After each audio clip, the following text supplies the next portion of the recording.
So this next move is what we call the half shell. Now, what you need to do is just think of it like a simple shell really, how a shell opens and closes, and also the shape of it. So with the shell, you lay one fan on top of the other, okay? So you're bringing the fans together. Now, to teach this, I'm going to get you to do this with two hands rather than single hands first, and then I'll sort of just show you the single hands after.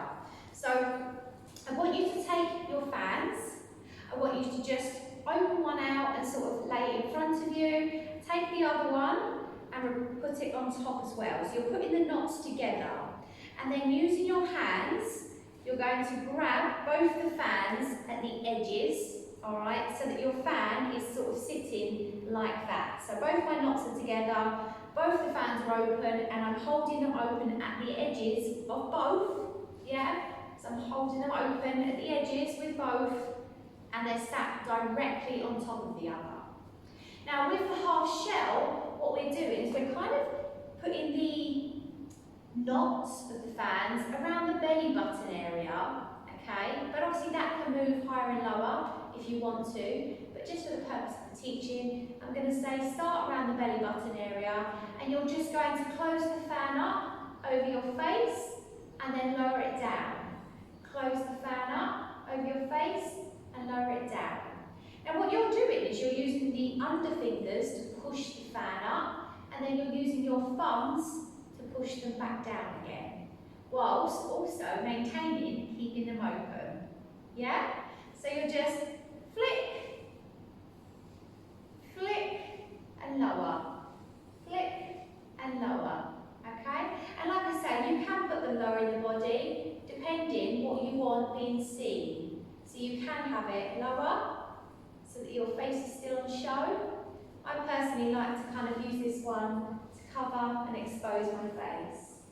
Yeah? It's also a good one if you move on to sort of tassels and you're just looking to not be on show the whole time. So it's a little bit of a cover up there as well.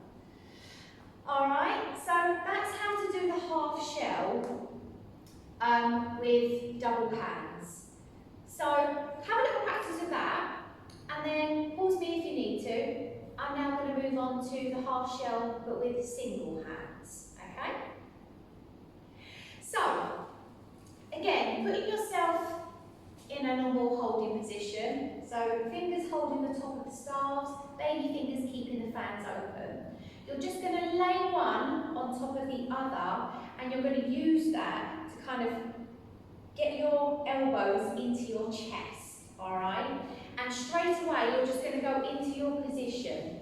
So your hands are still separate, yeah? Any time I can separate these because my hands are still separate, but I'm wedging my hands together so that I can create the move with two single hands, so that if I need to, I can pull apart without faffing around, okay? So let me show you that again.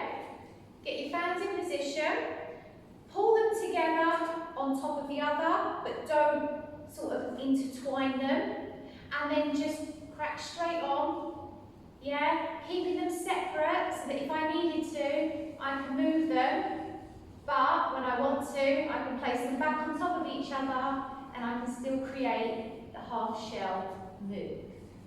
Alright? So there you go, there's your half shell. Can you guess what moves next? I'll see you for the next move.